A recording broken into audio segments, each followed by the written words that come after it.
Hello, this is Pastor Josh, and this is the view from my chair. It's raining and cold this morning, and as I look out at the trees, I was struck by how much like little diamonds the water droplets appear on those branches out there. Despite the gray sky and the cold weather and the rain, there's actually some beauty that shows up in the midst of it. Well, there's lots of beauty that shows up in the midst of the passage for today. Today we're looking at 1 Peter chapter 1, verses 13 through 21. If you're reading this in English, you'll note first that it begins with this expression, therefore. It has been said many times before that when you come across the word therefore in the Bible, you should always ask, what is it there for? To what is this pointing? In this case, it is pointing to chapter 1, verses 3 through 12, where Peter describes the great salvation that we have through Jesus, that we are blessing God for. This is the indicative, the statement of who we are in Christ, which leads us to worship. And then he says, therefore, in light of who we are in Christ, we are to do and be certain things. This indicative paired with an imperative is a very common format in the New Testament letters, and Peter follows suit.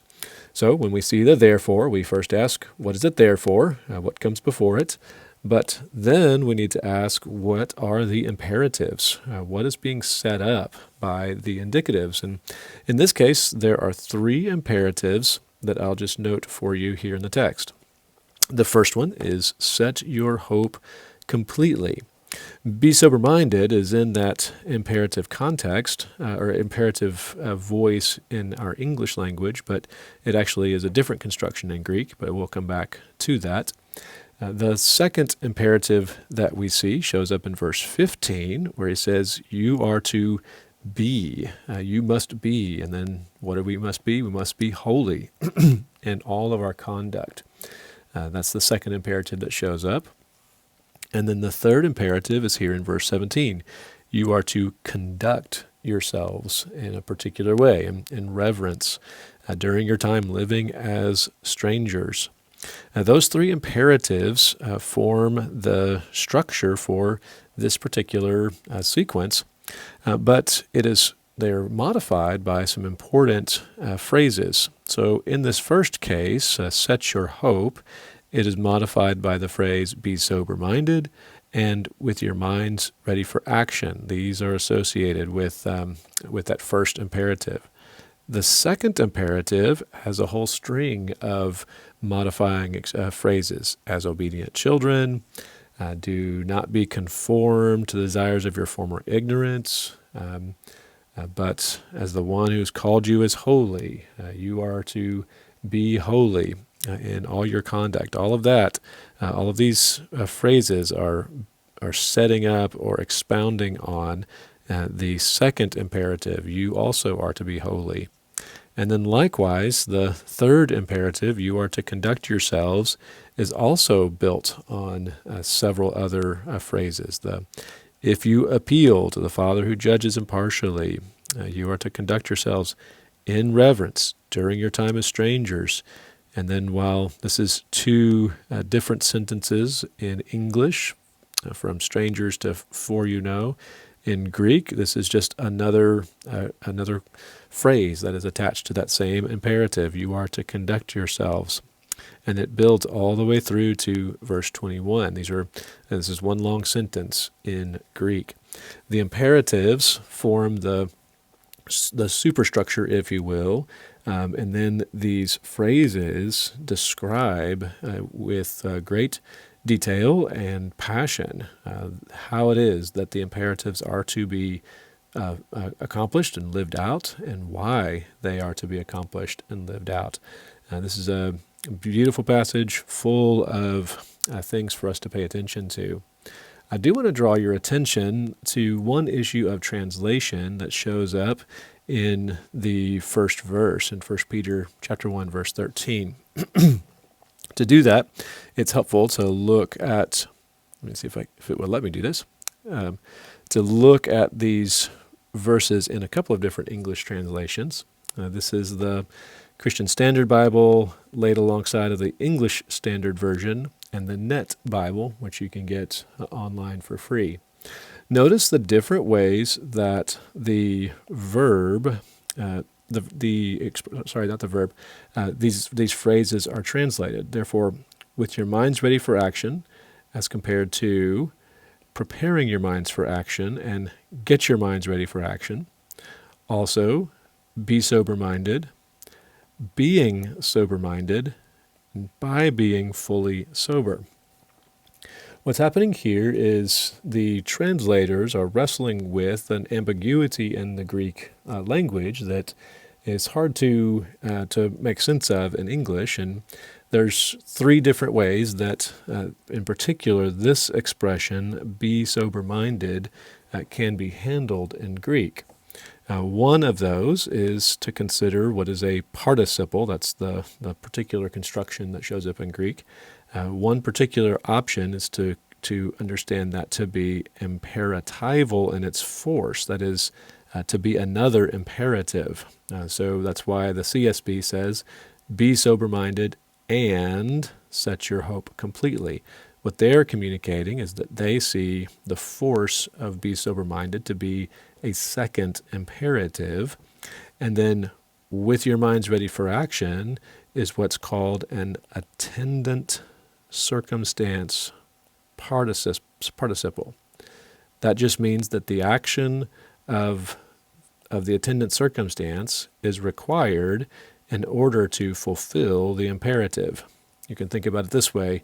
When I was young, my mom would say, boys, get up and clean your room. Get up was the attendant circumstance participle. You had to get up in order to then go and clean your room. Well, Greek does that with these participial constructions, attendant circumstance participles.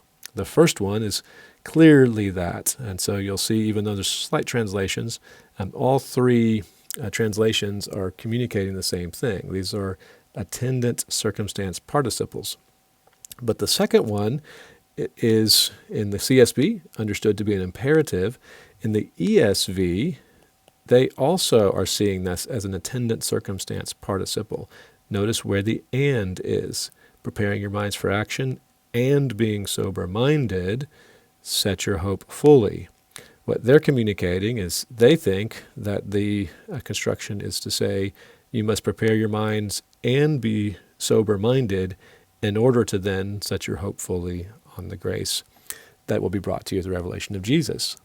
The Net Bible has a third way to take this particular expression. They have the first one, get your minds ready for action. That's an attendant circumstance. But notice that the connector is by being fully sober.